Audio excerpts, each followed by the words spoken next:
JEE वगैरह exam की तैयारी की, तो तैयारी करने के बाद फिर मुंबई गए, आईटी मुंबई, एरोस्पेस इंजीनियरिंग। ऐसी चीज़ मुझे मिल जाए जो मैं करता रहूँ, बस मज़ा आता रहे, लाइफ चली जाए पूरी। ये मौत क्या होती है तो बैठ के उस मौत को देखने लगे यार कि अच्छा ये है क्या ये। तो वो उनको ज्ञान की प्राप्ति हो गई, ब्रह्म ज्ञान की प्राप्ति तो विराट कोहली के भी हो सकती है। वो बिना अपनी चित्त की मेमोरी को यूज़ करके एक शॉट खेल के दिखा दे। यूएसए के अंदर 50% लोग मेंटल हेल्थ प्रॉब्लम्स में हैं। अब क्या हो, ऐसा बनना चाहते हो आप, ऐसा बनाना चाहते हो देश को। जॉब तो बहुत सारी अलग अलग टाइप की किया मैंने। लाइक अभी जो लास्ट जॉब थी वो तो इसमें थी, यूआई यूएक्स के अंदर ये ऐप्स वगैरह डिज़ाइन करना, वेबसाइट डिज़ाइन करना, इसका फ्लो वगैरह डिज़ाइन करना। यहाँ पे बेसिकली महाकुंभ के अंदर देश के सबसे बड़े बड़े साइंटिस्ट भी आने चाहिए। वो इसरो के साइंटिस्ट वही बैठ के तुम डिस्कस करो ना विज्ञान को, और वो बोलो उन बाबा को कि तुम्हारे पास ज्ञान है तो तुम इस चीज़ का भी जवाब दो। जैसे इस सवाल पहले में से कुछ पूछा ना, कहाँ से आए हो, तो उसको बहुत सारे जवाब देता था। कभी बोलता था कैलाश से आया हूँ, कभी बोलता था मैं कुंड से आया हूँ, कभी बोलता था यहाँ से आया हूँ। बट फिर मुझे समझ में आया कि ये जो आप जो पूछ रहे हो उसके हिसाब से दो। ये पूछ रहे हैं कि हाँ अभी इस शरीर का जन्म कहाँ से हुआ है तो हाँ उसका वो तो हरियाणा में जन्म है मेरा, हरियाणा में झज्जर जो ज़िला है। तो स्कूलिंग वगैरह वहाँ से हुई।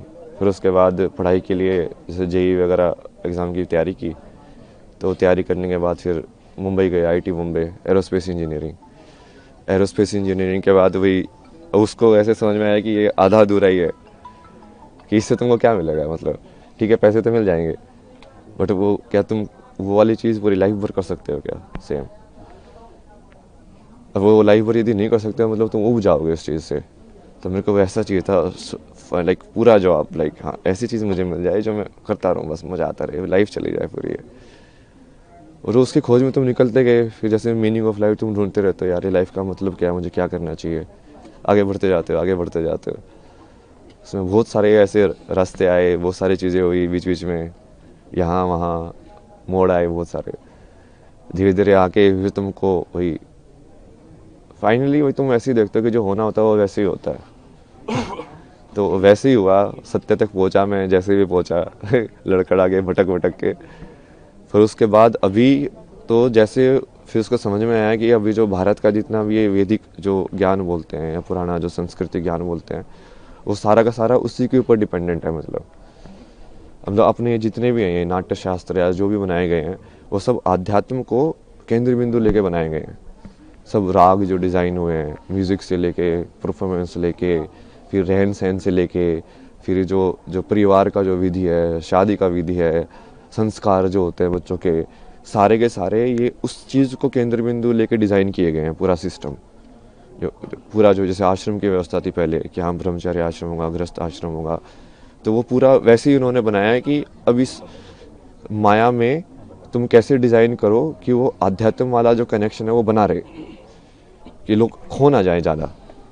क्योंकि माया को तुम हटा नहीं सकते हो, क्योंकि वो माया बनी हुई इसलिए एंजॉय करने के लिए, उसको जीने के लिए। बट वो यदि कनेक्शन टूट जाएगा, जो कि अभी काफ़ी टूटा हुआ है, अभी लोगों को वही लगता है कि ये सब अलग अलग है। अलग अलग नहीं है, वही की चीज़ है वो। ऐसा तो कुछ नहीं है ना जिसने ट्रिगर किया स्पेसिफिकली। लाइक अलग अलग थे चीज़ें जो अलग अलग मोमेंट के लिए ट्रिगर करते गए। अब यदि तुम वैसे देखो तो किसी चीज़ सवाल के बारे में सोचना, बैठ के चिंतन करना, वो भी आध्यात्म ही है।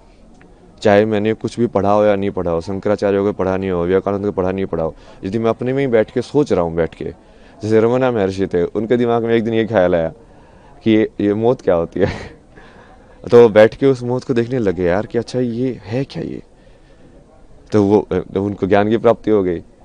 अब आप क्या बोलोगे, क्या ट्रिगर था उसका, वो क्या जरूरी थी, कुछ जरूरी नहीं थी क्योंकि वो करने वाला तो अब वो अध्यात्म से रिलेटेड थे क्या नहीं थे। नहीं, उन्होंने तो ऐसा कोई वो साधना नहीं की, कुछ संन्यास नहीं लिया, कुछ नहीं किया। तो उसमें भी वही है कि आप उस चीज़ को अलग करके देखोगे कि हाँ अध्यात्म में आ गए हो, ऐसा कुछ नहीं है।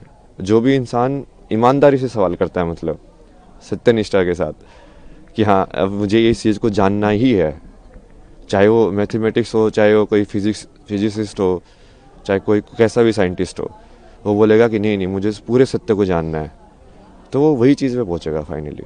दृष्टिकोण तो यही होना चाहिए कि ये सब उसी के ऊपर ही बेस है, कि जो बेस है वो आध्यात्म ही है। जो जिस चीज़ को तुम जहाँ पे हम जी रहे हैं उस ज़िंदगी में यदि तुम्हारे पास यही सवाल नहीं आया कि मृत्यु के बाद क्या होना है मेरा, और ये मैं जन्म से पहले क्या था, मैं कुछ था कि नहीं था, तो इस सवाल के बारे में तो सोचोगे ना। बुद्ध को यही तो सवाल आए थे चार, लाइक ये बूढ़ा क्यों होता है, इंसान मरने के बाद क्या होता है, ये मृत्यु क्या होती है।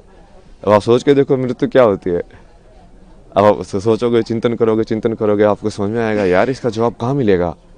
फिर आप ढूंढोगे कि अच्छा तू दे सकता है इसका जवाब, तू दे सकता है इसका जवाब। मान लो सेटिस्फाई हुआ, आपको समझ में आया कि हाँ ये जवाब है, नहीं तो जो आप उसको जो पद्धति है उसको फॉलो करोगे कि हाँ अच्छा इसको ऐसे जवाब इसका पाया जा सकता है। तो उसके वही बहुत सारे तरीके हैं, बट वो हर चीज़ वही से रिलेटेड है। आप सेम चीज़ लाइक क्रिया योगा में मैंने लोगों का एग्जाम्पल भी दिया ना कि ब्रह्म ज्ञान की प्राप्ति तो विराट कोहली की भी हो सकती है। वो बिना अपनी चित्त की मेमोरी को यूज़ करके एक शॉट खेल के दिखा दे, सिर्फ उस मोमेंट में रह के, कि उस टाइम पे उसको मसल मेमोरी यूज़ नहीं कर रहा है वो, कि हाँ ऐसे बोला ही तो मुझे ऐसे शॉट खेलना है, क्योंकि जनरली मसल मेमोरी यूज़ करते हैं, रिफ्लेक्स में होता है सब कुछ। बिना रिफ्लेक्स यूज़ किए उस प्रेजेंट मेमोरी में रह के यदि वो मोमेंट कर सकता है तो वो क्रिया योगी बन जाएगा। ऐसे डांसर लोग भी कर सकते हैं कि यदि उस पूरी मोमेंट को वो एम्बॉडी करे, पूरा चेतना के अंदर आए कि हाँ मेरा हाथ ऐसे घूम रहा है, पूरा देखेंगे हाँ वो क्रिया हो कैसे रही है, तो वो भी क्रिया योगी बन सकते हैं। तो ये कोई ऐसा नहीं है ना कि वो असली ज़िंदगी से सेपरेट है, ये एक ही चीज़ है। वो बस आप कितनी डेप्थ में उसको देखना चाहते हो उसके ऊपर है। अभी हम पूरा सुपरफिशियल उसमें देख रहे हैं, और इसके भी बहुत सारे कारण हैं। मतलब ये पश्चिमी सभ्यता का असर है। अब ये सुबह जैसे वो फ्रांस में एक थी, उनसे बात हो रही थी, वो यही बता रहे थे कि वहाँ पे तो लोग बहुत क्लोज्ड है, मतलब, और वहाँ पे लोगों को इन सब चीज़ों में इंटरेस्ट नहीं होता है। लाइक सब इंडिविजुअलिटी में और लाइक मटेरियलिज्म को और के चक्कर में पड़े रहते हैं, जो थोड़ा बहुत असर हमारे ऊपर भी हो गया है। चूँकि वो अब हम हमारे पर वो राज करके गए थे, हमारे अंदर इन्फीरियरिटी कॉम्प्लेक्स आ गया कि इनके अंदर कुछ तो बढ़िया होगा जिसकी वजह से ये हमसे पावरफुल बन पाए। तो हम फिर वो चीज़ को उसके पीछे पड़े हुए कि इनके पास जो था हम भी वही चीज़ सीखें ताकि वो